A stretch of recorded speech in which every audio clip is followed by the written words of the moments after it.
des minières finalement, et pas mal d'autres choses, dans le transport notamment, dépendent aujourd'hui du pétrole. Donc autant vous dire que le pic pétrolier signifie en fait le pic de pas mal de choses, notamment d'exploitation du cuivre, du phosphore, on parlait tout à l'heure en agriculture, etc. Donc c'est un problème vraiment systémique qui après infuse sur l'ensemble de nos activités. Donc ce que je disais, évidemment, un scénario où on consommerait autant d'énergie aujourd'hui avec des renouvelables de type éolienne et solaire, vous voyez bien que quand on le met au regard du pic pétrolier, ça ne tient pas beaucoup la route, quoi. Parce qu'on n'aura juste pas les métaux pour le faire, ni même l'énergie pour assembler tout ça. Donc ça, c'est ce qui se passait en amont. Si on regarde maintenant ce qui se passe en aval du système, la fameuse courbe pollution là, qui augmentait sur le rapport Meadows, là, dont je parlais juste avant, on a le changement climatique qui nous vient un petit peu directement en tête. Donc ça, c'est le dernier rapport intermédiaire du GIEC qui est sorti il y a un petit mois, je crois, sur la faisabilité de l'objectif 1,5 degré et les impacts qu'on pouvait espérer attendre de ce truc-là. Bon, je ne vais pas trop revenir dessus parce qu'on ne va pas faire un truc sur le changement climatique, ça demanderait aussi 3 heures, mais je pense qu'en plus vous êtes pas mal au courant. Juste peut-être un chiffre à bien avoir en tête parce qu'on l'entend assez souvent et qui est assez aussi illustratif, c'est la différence de température qu'il y a entre l'Europe d'il y a 20 000 ans, lors du dernier maximum glaciaire, et l'Europe d'aujourd'hui, il y a moins de 10 000 ans. En gros, le climat depuis 10 000 ans en Europe il est relativement stable, c'est la période qu'on appelle l'Holocène. En gros, la différence moyenne de température entre ces deux états de l'Europe, vous voyez que la végétation n'a rien à voir. On a un endroit des glaciers, des steppes, de la toundra, et de l'autre des forêts partout. La différence de température moyenne de la Terre, c'est seulement 5 degrés. Entre ces deux états, enfin entre eux, il y a moins 20 000 ans et il y a moins 10 000 ans. 5 degrés, c'est à peu près la fourchette vers laquelle on se dirige si on est dans le business as usual, donc si on continue à émettre autant de gaz à effet de serre qu'on le fait maintenant. Et bien en 2100, un des scénarios, c'est la fourchette 4-5 degrés, quoi. Donc vous voyez qu'on est dans les mêmes ordres de grandeur de changement de température, mais sur une échelle de temps qui est 100 fois supérieure, 100 fois plus rapide. Donc autant vous dire que la planète n'a jamais connu ça, l'humanité encore moins évidemment, et qu'on est sur des changements écologiques et tout ça qui sont inimaginables. Enfin, là c'est vraiment le scénario catastrophe, quoi. 5 degrés en 2100, ça ne s'arrêtera pas là. En plus il y a des phénomènes de rétroaction d'envellement, c'est peut-être 10 degrés en 2300, 2400. Autant vous dire que les conditions sur Terre deviendraient rapidement très très très compliquées. Donc voilà, juste pour 5 degrés, température moyenne, c'est pas vraiment facile de se le représenter. Mais pensez que la canicule de 2003 deviendrait la norme en France d'ici 30 ans, quoi. Donc tous les étés seraient caniculaires. Il y aurait l'immense partie du globe qui serait complètement inhabitable parce que il ferait juste trop chaud physiologiquement pour que les gens puissent y vivre. Donc ça déclencherait des migrations massives, des choses comme ça assez difficiles à gérer.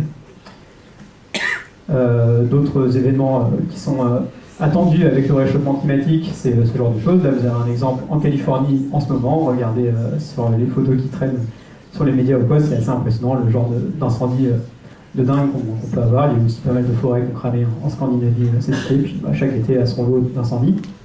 Ça, c'est en France. C'est dans le Doubs, en Franche-Comté. Donc c'est le Doubs, le fleuve, qui est complètement à sec en octobre. Donc voilà, c'est aussi, vous avez bien vu les 4 mois qu'on a passés là, pendant l'été qui étaient complètement sec, on n'a pas vu une goutte de pluie, peut-être un petit peu plus à Montpellier.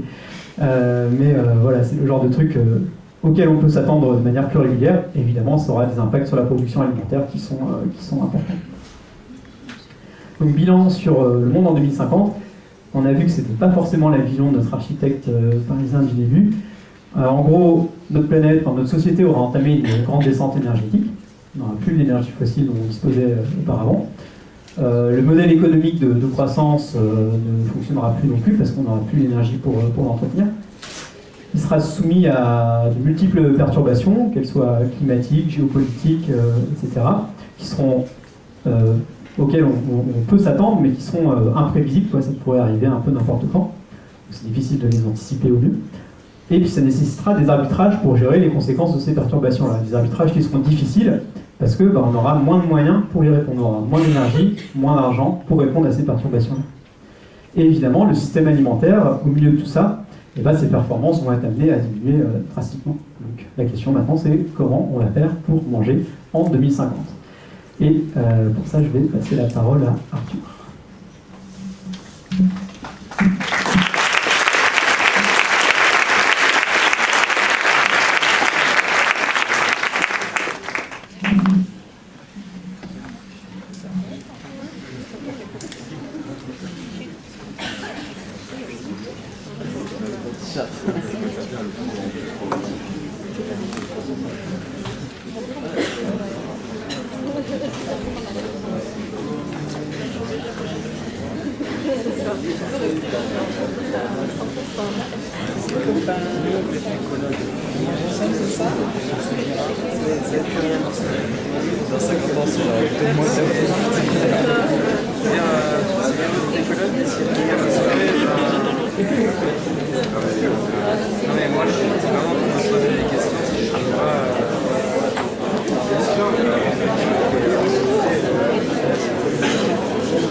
C'était assez dense, je ne sais pas si vous avez le temps de récupérer un petit peu. Donc la deuxième partie de l'exposé, on a un peu quitté tout le thème de l'agriculture pour nous concentrer sur les déterminants sous-jacents au système agricole contemporain. Donc Félix a décrit un certain nombre de menaces qui planent aujourd'hui sur les systèmes alimentaires contemporains. Et on a vu que la gravité et la fréquence de ces phénomènes avaient toutes les chances de continuer à augmenter dans les décennies à venir. Donc la question qu'on se pose pour répondre au thème de cet exposé, c'est en entendant toutes ces mises en garde, pas seulement celles de Félix, mais celles de plusieurs milliers de scientifiques sur Terre aujourd'hui, si on est normalement constitué, on est très préoccupé par la vulnérabilité de notre système alimentaire. Et on a envie, bien sûr, d'être moins vulnérable à son échelle et à l'échelle collective. Donc quand les scientifiques étudient la vulnérabilité d'un système, d'une manière générale, ils utilisent le concept de résilience. Donc la résilience, c'est un terme très à la mode, vous en avez tous entendu parler 1000 fois. C'est un concept qui vient à l'origine de la physique des matériaux. Ça désigne l'aptitude d'un matériau à retrouver ses caractéristiques initiales quand il est soumis à une perturbation, à une déformation. Ce concept a été étendu ensuite à la psychologie, puis à l'étude des écosystèmes. Et il y a des chercheurs qui ont défini la résilience pour un système alimentaire. Donc c'est l'aptitude d'un système et de ses éléments constitutifs, tout ce qui a été discuté par Félix, à assurer la disponibilité d'une nourriture adaptée, accessible et en quantité suffisante, même avec des perturbations qui sont par nature très imprévisibles. Donc ce qu'on va essayer de faire dans cette troisième partie d'exposé maintenant ensemble, c'est d'essayer d'établir une liste des attributs qui rendent un système alimentaire résilient, et par opposition, les caractéristiques qui font d'un système alimentaire un système très vulnérable face à des perturbations. Donc pour faire ça, en fait, donc voilà notre carnet. D'un côté la vulnérabilité, de l'autre la résilience. On va agir de façon très qualitative. On va prendre des exemples historiques de systèmes alimentaires ou de parties de systèmes alimentaires qui ont été soumis à des perturbations. Et on va voir dans quelle mesure certaines caractéristiques de ces systèmes les ont rendus plus ou moins vulnérables ou plus ou moins résilients vis-à-vis de ces perturbations. Un premier exemple qui est assez connu, c'est Cuba. Donc Cuba qui, dans les années 90, a été le premier pays industrialisé à subir une descente énergétique forcée. La façon dont ça s'est produit est assez simple. Cuba, c'était un pied-à-terre stratégique de l'URSS pendant la guerre froide. Et c'était l'URSS qui approvisionnait Cuba avec du pétrole bon marché, en échange de quoi Cuba lui fournissait du tabac, du sucre et du nickel. À la fin des années 80, Cuba, c'était un des pays à l'économie la plus développée du monde. Il y avait une industrie lourde, une population qui était 80% urbaine, un système de santé qui était excellent, une espérance de vie très, très élevée. Et l'agriculture, par nature, dans un pays industrialisé, était très mécanisée, très dépendante des énergies fossiles, très dépendante de l'import d'intrants chimiques et de pesticides. Ce qui s'est produit, c'est que brutalement, en 89, quand le bloc soviétique s'est effondré, Cuba a perdu du jour au lendemain 3/4 de son approvisionnement en hydrocarbures, ce que n'a quasiment jamais connu aucun pays contemporain, et 3/4 de son approvisionnement également en pesticides et en engrais de synthèse. Et concomitamment, les États-Unis ont durci leur embargo à l'encontre de Cuba, ce qui fait que Cuba a été coupé quasiment de tous les échanges commerciaux, de tous partenaires commerciaux à cette même époque. Donc pour l'agriculture en particulier, c'était effectivement très très dur. Très rapidement, les transports ont été paralysés. il y a des coupures d'électricité qui sont devenues monnaie courante, la chaîne du froid n'était plus assurée, et alors, on se rend compte qu'en l'espace d'une année, l'apport calorique par habitant a diminué de 1/3. Donc c'est considérable, évidemment. On saute un repas sur 3. Alors malgré ça, les historiens montrent qu'il n'y a pas de réelle famine qui s'est produite, et ça a été notamment, c'est imputable à la réaction qui a été très rapide de la plupart des citoyens qui se sont remis à cultiver des territoires en friche dans les villes, comme cet exemple d'Organoponico, donc c'est un terrain en friche qui est cultivé par des habitants au plein centre de La Havane. Et le gouvernement également a mis en place des mesures très rapides. Il a institué l'agriculture biologique et locale dans les universités et au sein de l'agriculture, et a tenté de diversifier évidemment cette agriculture qui ne produisait que des produits d'export, du sucre et du tabac. Donc ça nourrissait personne à cette époque-là. Donc ça nous permet de commencer à compléter notre liste.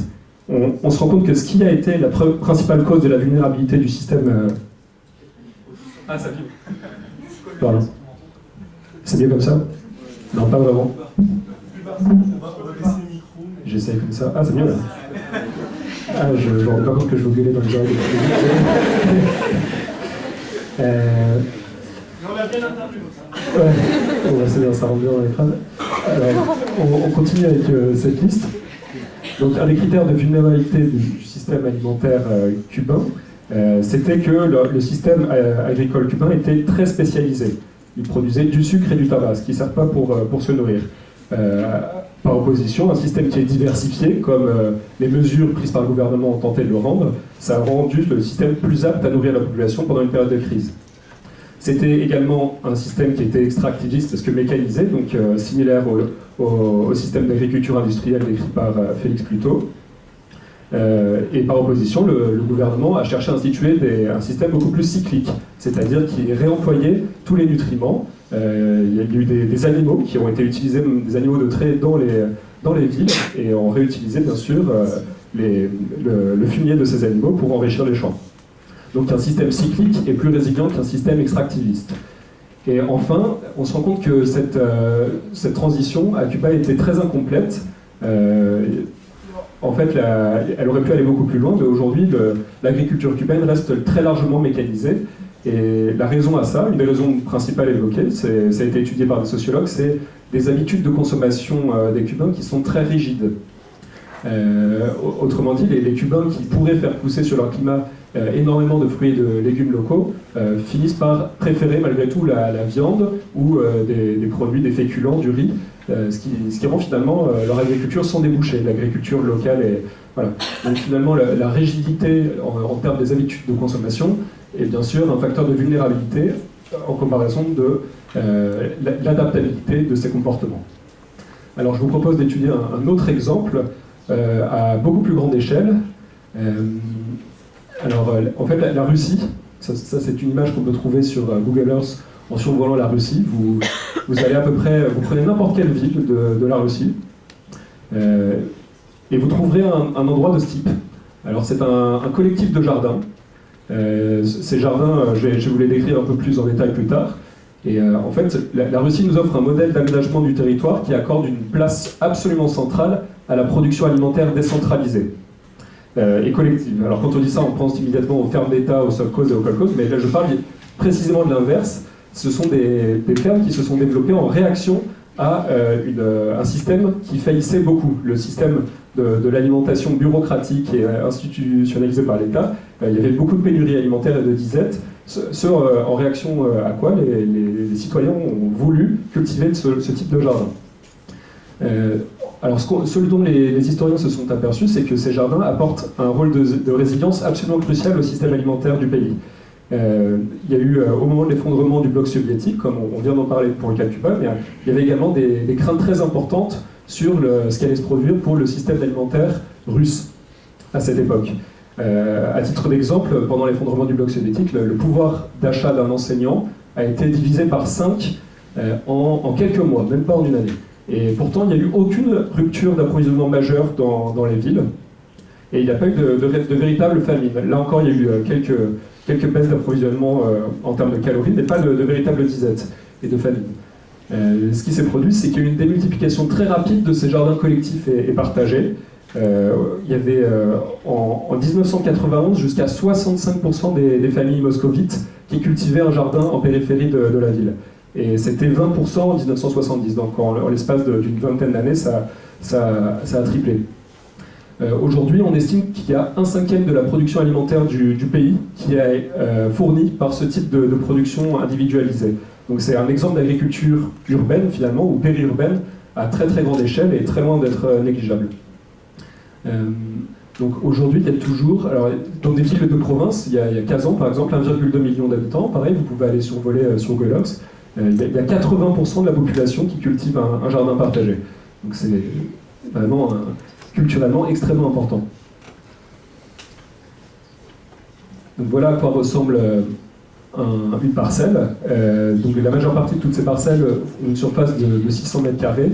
Il y a un mot en russe qui veut dire signifiant 6 arts, mais 600 mètres carrés, qui représente en fait le minimum d'indépendance et d'autonomie dont pouvaient jouir les Russes à l'époque soviétique et dont ils peuvent jouir plus facilement aujourd'hui. Donc ces jardins ils sont regroupés au sein de collectifs de jardins partagés, ces collectifs ont des tailles très variables. La plupart ont une taille d'environ 15 hectares, ce qui représente à peu près 250 parcelles de ce type.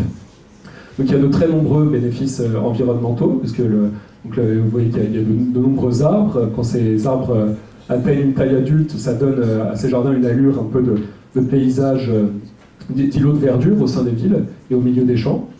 Et dans de nombreuses villes de Russie, il est encore aujourd'hui difficile de se procurer des fruits et légumes frais autrement qu'en cultivant soi-même ou en échangeant avec ses voisins des fruits et légumes issus de ces jardins partagés. Alors pour compléter notre liste, on voit que ce qui a rendu le système soviétique résilient lors de l'effondrement des fermes d'État notamment, et de l'approvisionnement alimentaire des magasins d'État, il y a notamment un critère de vulnérabilité essentiel qui est le fait que ces fermes étaient très concentrées, c'est-à-dire qu'une relativement faible partie de la population et un faible nombre de fermes servaient à alimenter la population, par opposition à ces jardins qui étaient collectifs mais qui l'étaient réellement, à l'opposition des fermes d'État. Le système était également très bureaucratique, c'est-à-dire qu'il y avait des pertes d'efficacité considérables, ce à quoi la réponse de l'auto-organisation des habitants a apporté une réponse très efficace. Et un autre critère, en fait on peut dire que le système alimentaire russe est un système modulaire, c'est-à-dire un système au sein duquel les sous-parties peuvent fonctionner indépendamment les unes des autres. C'est quelque chose qui est très important dans une dynamique de déclin ou d'effondrement, parce que ça veut dire que si une des parties du système est mise en péril, l'ensemble du système ne risque pas de s'effondrer.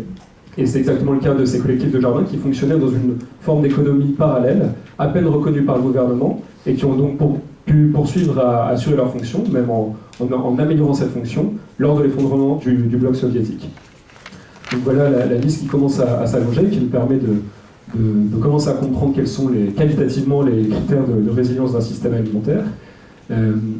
Là, je vais vous parler de quelque chose qui illustre la dépendance très importante des principales denrées alimentaires aux hydrocarbures.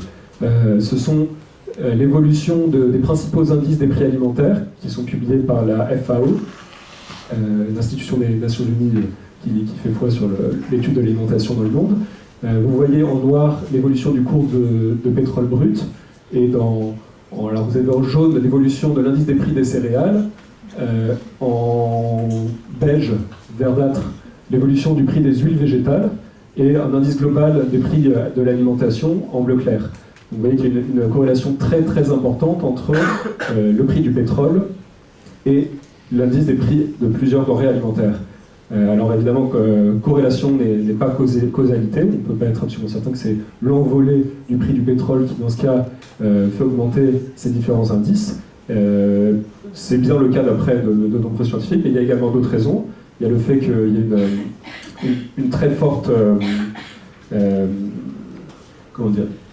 une très forte financiarisation, donc une très forte spéculation sur plusieurs de ces indices de prix alimentaires. Ce qui amène à des conséquences assez catastrophiques quand il y a une envolée soudaine. Alors ce graphique illustre quand se sont produits les principales émeutes de la faim ces dernières années dans le monde, et on voit qu'il y a une corrélation très importante avec l'envolée de l'indice des prix alimentaires, donc avec les hausses du prix du pétrole. Par exemple, en 2007-2008, il y a le prix de la quasi-totalité des denrées de base qui a grimpé de plus de moitié. Celui des céréales a même quasiment doublé. Vous pouvez le voir sur ce graphique. Et ça a provoqué une vague d'émeutes de la faim à Haïti, en Égypte, en Indonésie et dans d'autres pays. En 2012, il y a un problème à peu près similaire qui s'est produit. Et ça laisse un peu entrevoir ce qui pourrait se produire dans le cas du peak oil, un peu décrit par Félix plus tôt, si effectivement le cours du pétrole s'envolait durablement, pas seulement ponctuellement. Ces émeutes auraient de bonnes chances de progresser un peu partout dans le monde. En revanche, certaines régions du monde, y compris très pauvres, où les paysans pratiquaient une agriculture plus indépendante de systèmes mondialisés, c'est le cas par exemple du Zambie ou du Malawi, ils ont été très faiblement touchés par ces émeutes de la faim. Tout simplement parce qu'ils étaient plus indépendants de l'approvisionnement par ces circuits d'approvisionnement mondialisés. Donc un critère qui est assez consensuellement admis comme un critère de vulnérabilité du système alimentaire, en tout cas aujourd'hui, c'est le fait d'être très globalisé et soumis à la financiarisation, alors qu'un système plus local et indépendant améliore la résilience du système. Voilà une citation de Caroline Steele, qui est une grande spécialiste des systèmes alimentaires, notamment en milieu urbain. Donc, elle vous apprend, mais je ne sais pas si vous l'apprenez, que la plupart de tout ce qu'on va manger dans la semaine n'est même pas encore arrivé dans notre pays. En fait, je m'aperçois que j'ai mal traduit sa citation, c'est dans notre pays. Donc, la plupart de tout ce qu'on va consommer est encore loin de nos assiettes. Ça illustre le fait qu'il y a un système d'approvisionnement extrêmement complexe. À Londres, par exemple, 80% de tous les aliments consommés viennent de l'étranger, d'une manière générale. En 2000, il s'est produit des manifestations contre la hausse des prix du carburant, ça doit vous rappeler quelque chose pour aujourd'hui en France, et ça a mis à mal l'approvisionnement de milliers de stations-service dans le pays. Et on se rend compte à ce moment-là du rôle absolument crucial que jouent certaines infrastructures dans l'approvisionnement alimentaire du pays. En même pas 24 heures, donc il y a eu des stations-service qui ont été contraintes de fermer. Au bout de 2 jours, les produits de première nécessité sont entrés en rupture de stock dans plusieurs magasins. Il y a eu des mouvements de panique qui sont très courants dans ce genre de cas, qui ont créé des queues interminables devant toutes les stations-service encore ouvertes et devant des supermarchés. En 3 jours, les 3/4 de toutes les stations-service du pays étaient fermées. Les ambulances ont cessé de circuler, sauf qu'à l'extrême urgence. Le gouvernement a placé le système hospitalier en alerte rouge. Les supermarchés se sont mis à rationner la vente des produits de première nécessité. Donc ça, c'est tout ce qui s'est passé en 3 jours de blocage des autoroutes. C'est absolument... c'est très très étonnant. Il y avait l'hiver dernier, il me semble, à Montpellier, une importante chute de neige qui a paralysé pendant à peine 24 heures le système des routes. Et certains que je connais bien ici m'ont dit qu'il y avait déjà des début de mouvements de panique dans les supermarchés ou des pénuries qui se créent dans certains rayons. À Paris aussi. Bon. Donc c'est finalement l'armée qui est intervenue pour assurer et rétablir l'approvisionnement des stations-service. Donc c'est un exemple bien sûr qui nous montre l'extrême dépendance de notre système alimentaire au transport, notamment routier, et au transport de longue distance, qui lui-même est dépendant du pétrole et ainsi de suite. Par opposition à ce type de système, autrefois, on ne pouvait évidemment pas compter sur des autoroutes ou sur un transport de longue distance qui était très incertain, et on constituait des stocks. Ça, c'est un bâtiment qui se trouve à Lyon sur les quais de Saône, qui s'appelle le Grenier d'Abondance, dont on a fait le nom de notre association avec Félix, qui servait à entreposer jusqu'à 16 000 tonnes de blé pendant des années fastes. Et c'était évidemment pas l'apanage des États ou des provinces de faire des stocks à l'échelle collective. Si vous parlez à vos grands-parents, peut-être même à vos parents, beaucoup constituaient un minimum de stock de denrées alimentaires. C'était quelque chose qui était considéré comme évident de ne pas recourir à ce qu'on appelle le just-in-time, le flux tendu, pour s'alimenter. Et des pays, finalement, aujourd'hui, reviennent un peu là-dessus. En août 2016, l'Allemagne a adopté un plan national de défense civile qui invite la population à constituer des stocks de nourriture pour 10 jours. Donc, toute la population a été mise au courant et on leur a demandé de constituer 10 jours de stock de nourriture. Et il y a un cas similaire en Suède en juin de cette année, qui a envoyé à ces 5 millions d'administrés un guide qui est destiné à préparer la population à un éventuel cas de crise majeure, en leur expliquant notamment comment constituer des stocks alimentaires. Donc bien sûr, un système résilient, dans ce cas, un système vulnérable, c'est le système que j'ai décrit, comme à Londres, comme ici, comme la majeure partie des supermarchés qui fonctionnent en flux tendu. À l'inverse, un système résilient permet de constituer des stocks. On a élaboré donc une liste de critères qui sont bien sûr un peu subjectifs, un peu qualitatifs, en se fondant uniquement sur des exemples historiques passés. Ce sont des systèmes ou des parties de systèmes alimentaires qui ont rencontré une crise majeure. Ce qui est intéressant pour nous, c'est que ces crises, le type de crises qui ont été rencontrées a de bonnes chances de se reproduire dans les décennies à venir.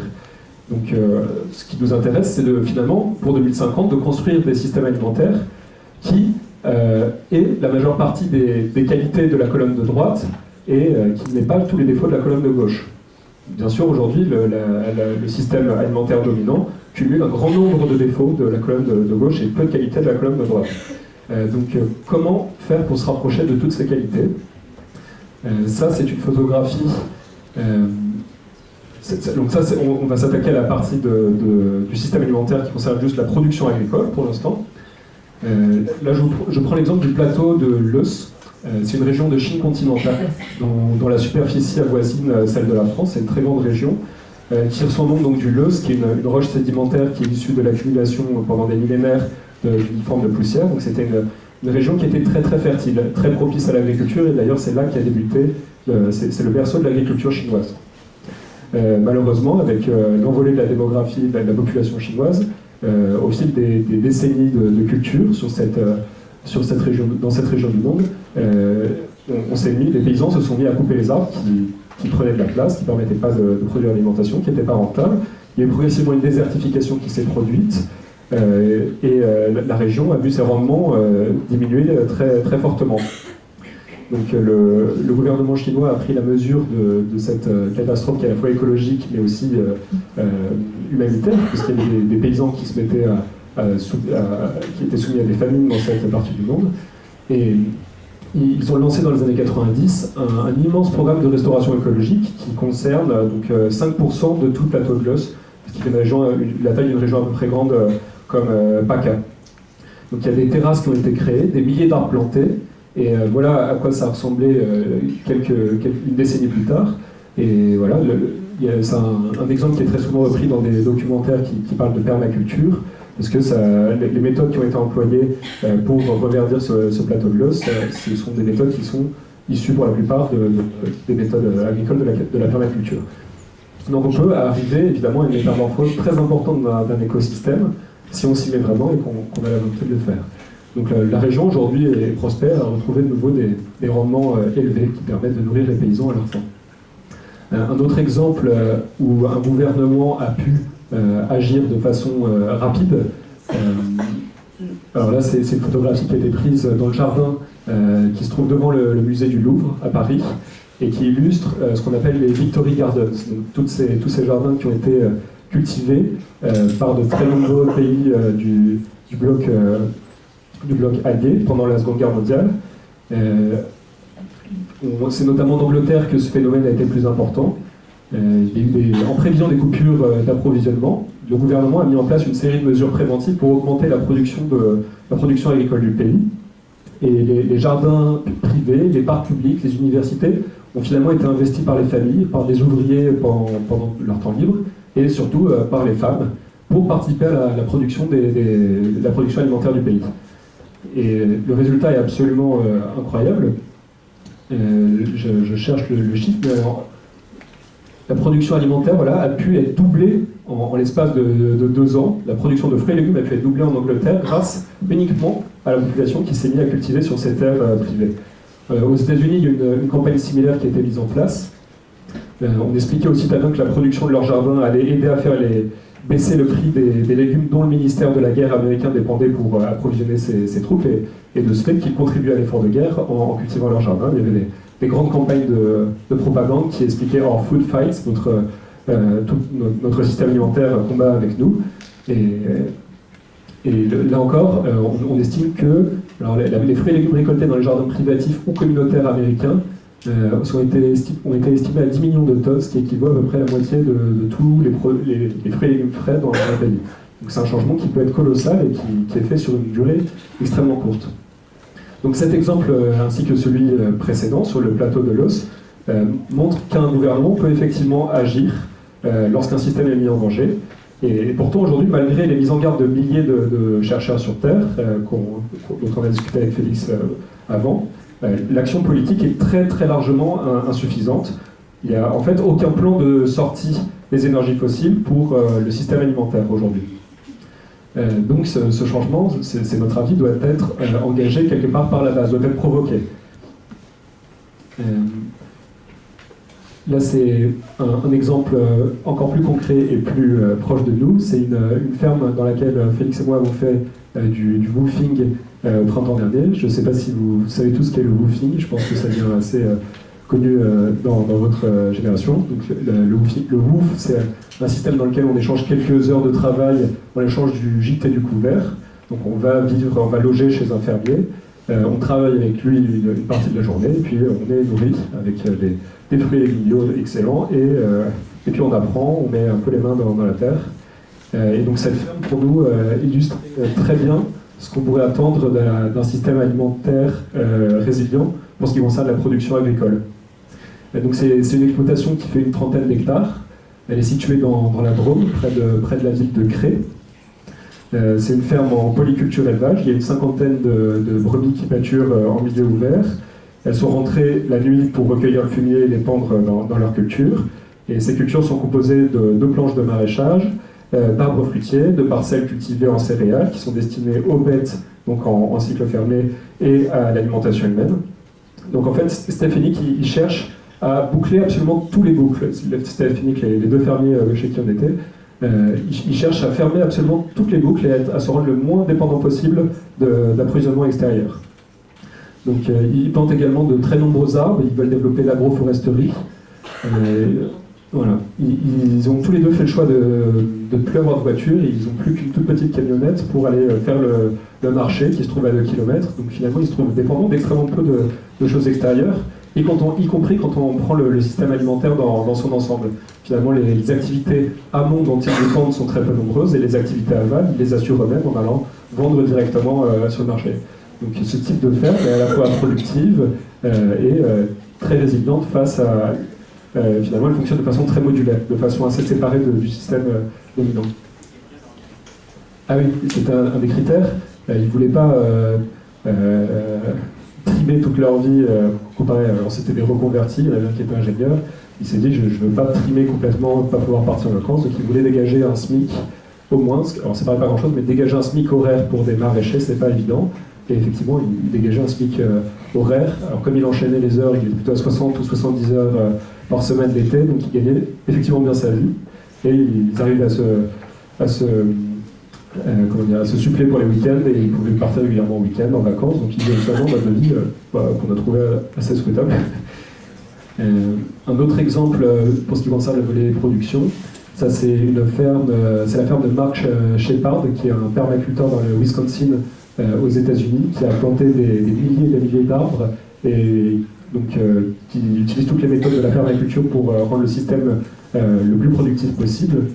Il a montré en fait sur cette ferme d'une quarantaine d'hectares qu'il arrivait à produire autant de calories avec des arbres, des bêtes et tout ce qui est sur cette parcelle, qu'en cultivant, comme ses voisins, en agro-industriel, du maïs annuel. Sauf que lui, évidemment, a recours à extrêmement peu d'import d'intrants et tout ça. Donc ça, si vous voulez vous pencher un peu plus précisément et en détail sur les techniques agronomiques, on n'est pas expert du tout, mais ça nous intéresse beaucoup. Il y a des tas de livres passionnants pour ce qui concerne l'agriculture. Donc on a abordé un peu des exemples de systèmes alimentaires qui partageaient plus de caractéristiques qui rendent ce système résilient. Maintenant, alors vous, la plupart d'entre vous sont étudiants. Je ne sais, vous demandez probablement, mais très bien, qu'est-ce que je peux faire pour faciliter la mise en marche vers ce type de système? Qu'est-ce que je peux faire à mon échelle? Souvent, on a l'impression que son impact à son échelle est dilué dans la masse de l'impact de 7 milliards d'individus. Que par exemple, diminuer ses propres émissions, c'est quasiment rien. Et je pense que c'est absolument vrai. Je pense qu'à l'échelle individuelle, c'est quasiment rien. Et qu'il ne faut certainement pas se satisfaire de ce qu'on fait à l'échelle individuelle. Il faut ne surtout pas être qu'un consommateur ou ce genre de conneries qu'on entend. Et il faut faire beaucoup mieux qu'être un consommateur. On est donc des individus qui sont capables de militer, d'agir, de devenir fermier s'il le faut, et puis d'essayer de faire prendre cette tendance dans une plus large partie de la population. Je crois que Félix voulait aborder ensuite aussi d'autres exemples de ce qu'on peut faire. Un petit... Voilà. Donc, s'il nous reste 5-10 minutes pour justement ce côté action individuelle, pour pas que vous repartiez tous avec une corde au cou prêt à sauter d'un fond ou quoi, on va essayer de redonner le sourire à l'Assemblée. Donc, déjà, les exemples qu'Arthur a cités là, sur les fermes et tout, c'est quand même des choses assez enthousiasmantes. Mais comme on a un peu soriné tout au long de notre intervention, le système alimentaire, ça ne se résume pas aux fermes. Et donc, il faut aussi intégrer tous les éléments en amont et en aval pour arriver à un système résilient de manière générale. Donc, nous, c'est vraiment ce qui nous motive avec Arthur, et donc c'est pour ça qu'on a créé l'association Les Greniers d'Abondance, qui en gros, c'était pour donner une structure aux travaux qu'on est en train de réaliser maintenant. Nous, notre idée, ça serait de rédiger un guide pratique à destination des collectivités, donc des élus, des communautés de communes, qui recense un petit peu toutes les actions qu'ils peuvent mettre en place dans leur territoire pour aller vers plus de résilience à leur échelle, donc dans le système alimentaire. Donc voilà notre objectif pour l'année à venir. On n'a pas encore trouvé de gens prêts à nous payer pour faire ce qui nous botte. Si vous avez des pistes, n'hésitez pas à nous les faire suivre. Et même d'ailleurs, si vous êtes intéressé pour faire un stage avec nous, on ne pourra pas vous payer, mais des petits stages ou quoi, c'est possible. Si vous voulez devenir bénévole pour nous aider, c'est aussi possible. Donc vu que ça commence tout juste, on n'a pas encore de site, d'adresse et tout ça, mais n'hésitez pas à nous laisser votre mail, à venir nous voir ou quoi, il y a zéro problème, on serait ravis d'accueillir des bénévoles en plus. C'est 1 euro l'adhésion. Symbolique. Et donc pour vous donner quelques pistes un peu de ce que nous on imagine comme étant les actions que peuvent mener les communes à leur échelle et ceux qu'on va intégrer un petit peu dans le guide, c'est déjà toute la partie outillage, machinerie, qui est aujourd'hui donc dépendante de pas mal de chaînes d'approvisionnement dans tous les sens et de pas mal d'énergie fossile pour faire tourner les tracteurs. Donc il y a tout un enjeu sur redonner une sorte d'autonomie de l'outillage, une sorte d'émanciper un peu les exploitants agricoles sur la maîtrise technique de l'exploitation. Et donc il y a toute une réflexion à mener sur comment on fournit du matériel adapté aux agriculteurs pour mener à bien leurs travaux dans un monde où justement il y a pas mal d'incertitudes. Donc ça c'est un exemple de machine auto-conçue et auto-construite grâce à l'atelier paysan, qui est une coopérative d'autoconstruction, qui vraiment cible les besoins spécifiques des agriculteurs et qui après collectivement invente les outils qui vont répondre à ces besoins en mode basse technologie. Je pense qu'il y en a qui connaissent Philippe Lewix et les low-tech. Donc c'est vraiment ça l'idée, c'est d'utiliser du matériel le plus local possible, le plus facile à construire, et avec un poste à souder, une scie à bois et tout ça, on arrive à monter sa machine avec juste les plans qu'on nous donne. Donc c'est vraiment le genre de choses qui est hyper résilient, quoi, que chacun peut s'approprier, chacun peut communiquer avec les autres, chacun peut améliorer, et qui ne dépend pas d'industries un peu partout dans le monde sur lesquelles on n'a aucune emprise. Donc développer ce genre de choses, ça peut aussi être une motivation à l'échelle des communes, en installant des ateliers où les gens peuvent avoir les outils adaptés, avoir les matériaux adaptés, en formant des personnes sur ces techniques-là. Et donc c'est vraiment quelque chose que nous on pense est digne d'intérêt. Donc là vous avez en plus un exemple de traction animale. Alors ça fait souvent rigoler, la traction animale c'est quand même un truc qui est un peu vieillot. Il y a quand même 3 200 000 chevaux en France avant la Première Guerre mondiale. C'était vraiment l'énergie mécanique du cheval, c'était quelque chose de fondamental. Puis ça a été complètement balayé avec la motorisation. Mais c'est quelque chose qui n'est absolument pas négligeable et sur lequel on pourrait encore compter pour les années à venir. Et donc il y a plein de machines qu'on peut imaginer avec toutes les connaissances qu'on a accumulées depuis le XXe siècle, qu'on pourrait adapter donc, à la traction animale et pour rendre les travaux moins pénibles et tout aussi efficaces. Donc là, il y a des vrais enjeux pour les ingénieurs d'aujourd'hui d'inventer des outils très concrets dont on aura besoin pour pouvoir cultiver la terre demain. Donc je pense que ça peut susciter quelques vocations. Ça, c'est un autre sujet qui est hyper important, c'est le bouclage des cycles dont parlait Arthur. En gros, il faut bien comprendre qu'aujourd'hui, on est dans un système extractiviste qui va importer de l'azote, du phosphore, qui sont issus de sources donc soit non renouvelables dans le cas des minerais de phosphate, soit qui dépendent d'énergie fossile dans le cas du diazote atmosphérique qu'on utilise dans nos engrais. Mais en fait, si on boucle les cycles, on n'a pas besoin de rajouter tous ces engrais-là. En gros, tout ce qu'on extrait d'une parcelle pour alimenter une population, ça se retrouve derrière dans les excréments de cette même population. Donc si on arrive à reboucler les cycles correctement, à renvoyer toute la merde et la pisse dans les champs après un compostage adéquat ou méthanisation ou quoi, et ben, on s'affranchit d'une bonne partie du problème qui est le renouvellement de la fertilité des sols et qui a été, qui est encore aujourd'hui un point crucial dans toute gestion d'un agrosystème.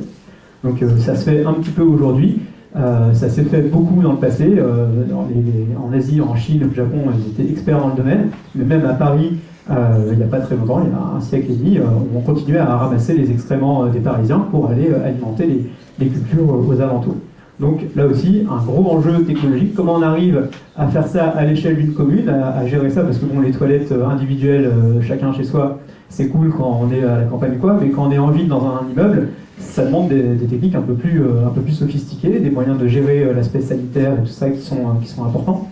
Et donc voilà, c'est des choses à réfléchir. Donc il y a un immeuble à Paris qui commence à le faire, où ils ont un compostage direct des excréments des habitants. C'est assez intéressant. Vous pouvez imaginer plein de trucs, par exemple pourquoi pas de la méthanisation pour faire aussi du gaz pour se chauffer, pour faire la cuisine ou quoi. Tout est possible et ça peut être des choses qui sont vraiment mises en place à l'échelle d'une commune, moyennant un peu d'argent bien entendu pour ça. Mais c'est un sujet en tout cas absolument inévitable pour un système résilient. Dernière chose, mais il y en a plein d'autres, c'est chez toi. C'est le petit pavillon, la ville de Montsartou, qui est justement en Provence-Côte d'Azur, pas loin de Cannes. Et c'est un peu une ville pilote en matière de résilience alimentaire parce qu'ils approvisionnent aujourd'hui toutes les cantines de la ville, qui est quand même une ville de 10 000 habitants, c'est pas rien, en produits bio, en légumes bio, produits localement dans une régie agricole. Donc là, ça montre deux choses. Déjà, l'importance de l'agriculture urbaine ou périurbaine, parce qu'on est proche, donc il y a moins de transport, il y a moins de trucs, donc c'est super intéressant. Et aussi la question du foncier, parce que derrière, c'est quand même une ville dans laquelle il y a une pression immobilière très forte, en région PACA, et donc ça nécessite de vraiment protéger les terres agricoles, pouvoir installer des paysans dessus pour qu'ils puissent produire localement la nourriture pour les habitants. Donc la gestion du foncier, là aussi, c'est quelque chose qui est complètement dans les compétences des communes, dans les compétences des collectivités. Comment on arrive à gérer ça de manière optimale, à protéger les zones agricoles et encore une fois à faciliter l'installation des paysans qui veulent s'y mettre. Donc là aussi, dans notre guide, c'est un des enjeux qu'on a l'intention d'aborder. Voilà, donc on arrive à la fin de tout ça. Pour ne pas vous laisser trop sur votre faim non plus, il y a quelques quand même choses qu'on peut dire sur les actions individuelles. Donc même si les éco-gestes ne sont pas suffisants, ils sont néanmoins indispensables, parce que si on continue à manger autant de viande, on ne s'en sortira pas. Donc manger un peu moins de viande, c'est évidemment un des trucs qu'on peut faire. Enfin, beaucoup moins de viande, mais de la meilleure qualité. Ça c'est quelque chose qu'on entend souvent, mais voilà, c'est pas inutile de le rappeler. De la même façon, privilégier les produits en vrac, sans emballage, des trucs qui viennent plutôt du coin, enfin, c'est des trucs de bon sens. Et souvent, en plus, ça vous coûtera moins cher d'acheter du riz ou des pâtes en vrac que dans le paquet de machin ou quoi. Donc, vous pouvez vous y retrouver aussi. Faites attention, un truc qui peut être pas mal, c'est à chaque fois que vous achetez quelque chose, vous mangez quelque chose, vous faites simplement un peu la démarche d'imaginer l'histoire de la vie de ce produit, comment il est arrivé là devant vous dans le supermarché. Et voilà, ça va vous faire un peu apprendre plein de choses sur les systèmes de production alimentaire, les circuits d'approvisionnement, tout ça et tout ça. Ça peut être aussi une démarche pédagogique assez intéressante. Et puis, pour aller un peu plus loin, vous pouvez aussi, je ne sais pas si tout le monde connaît les AMAP, c'est lorsque vous vous engagez auprès d'un agriculteur pour une saison, vous allez consommer, vous allez prépayer sa production. Et derrière, l'agriculteur s'engage à vous livrer ce qu'il produit. Donc c'est vraiment un contrat de confiance entre un consommateur, une association de consommateurs et un agriculteur. AMAP, ça veut dire Association pour le maintien d'une agriculture paysanne. Et l'agriculteur, souvent derrière, sur en bio et tout ça, donc c'est des pratiques assez intéressantes. Et puis vous pouvez vous-même après aller aider sur l'exploitation. Donc ça crée vraiment des liens assez intéressants. Et pour en faire partie, je peux vous dire que c'est vraiment super sympa comme type d'assaut. Donc les AMAP c'est cool, le woofing, on parlait Arthur, c'est aussi un très bon moyen pour vous de vous sensibiliser à ces questions. Souvent les fermes qui proposent d'accueillir des gens en woofing sont aussi pas mal dans cette recherche de résilience, dans cette recherche de nouvelles pratiques, donc ça peut être un super moyen de, même si vous ne comptez pas du tout vous intéresser plus tard à l'agriculture, si jamais vous êtes amené pour une raison X ou Y à cultiver votre potager, c'est toujours bien d'avoir vu comment on fait pousser une salade chez quelqu'un d'autre, quoi. Et après, si vous êtes vraiment super chaud, même de manière générale, après tout ce qu'on vient de dire sur l'état du monde en 2050, c'est difficile de ne pas se projeter soi-même dans son métier. Tous les métiers ne seront pas possibles quoi, dans ce qu'on vient de dire, et il y en a qui seront plus utiles que d'autres, plus socialement intéressants.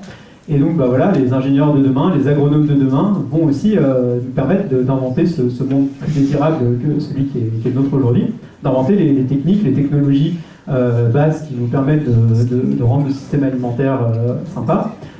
Les agronomes vont nous permettre d'étudier tous les phénomènes d'agroécologie qui sous-tendent un peu les pratiques dont on parlait, bio, permaculture et tout ça et tout ça. Tout ça, finalement, c'est les grands principes de l'agroécologie qui ressortent. Et il y a encore besoin de faire de la recherche là-dessus parce que c'est malheureusement pas trop le cas. Donc il y a plein de boulot, c'est super enthousiasmant, c'est à nous de construire ce monde dans lequel on a envie de vivre et pourquoi pas même un jour de vous lancer et de vous-même vous lancer dans l'agriculture, ça pourrait être aussi une chose assez chouette et qui permet aussi, pourquoi pas, de garder d'autres activités à côté parce qu'il y a plein de nouvelles formes de travail à inventer, de rapport à la nature et aux autres à faire et c'est ce monde-là qu'on a à construire maintenant. Voilà, merci.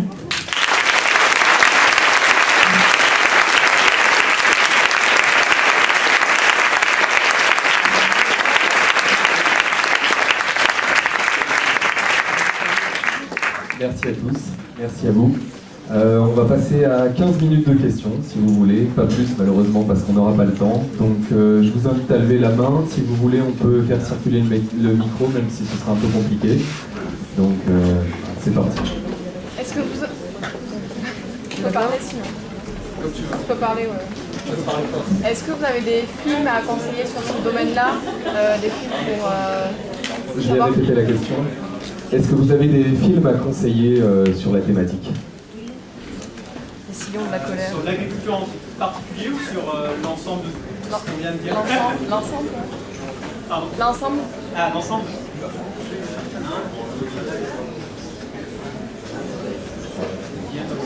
Les moissons du futur. Ouais, bah allez-y si vous avez des Les moissons du futur, ouais. Il y a The End of Suburbia qui est pas mal sur le cycle pétrolier, je l'ai jamais vu, mais ils en parlent tout le temps dans le bouquin sur la production de l'entreprise, c'est pas mal. Demain aussi. Demain qui est aussi pas mal pour avoir des idées pour changer aussi un peu ces questions-là. Il y a des choses à dire sur le terrain, c'est intéressant de regarder sur le terrain. Les moissons du futur, les moissons du futur, ouais. Sur l'état du système alimentaire actuel, des films de Colin Serrault. Ah oui. Je ne sais plus les citer, mais il y en a de nombreux.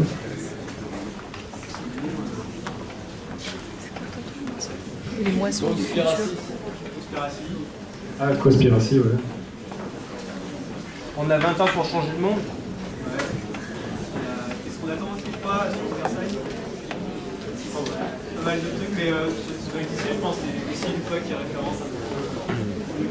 Je vais aller voir celui qui l'a fait. Très bien. Une autre question?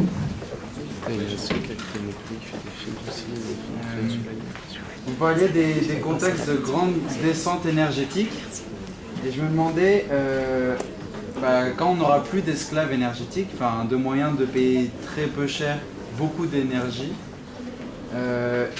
quelles seront les possibilités qu'on pourrait avoir? Est-ce que vous pensez que c'est l'humain qui va du coup devoir utiliser ces énergies au travers de... beaucoup plus directement, est-ce que ça va être l'humain qui va devoir dépenser cette énergie-là ou est-ce qu'on va essayer de trouver d'autres alternatives?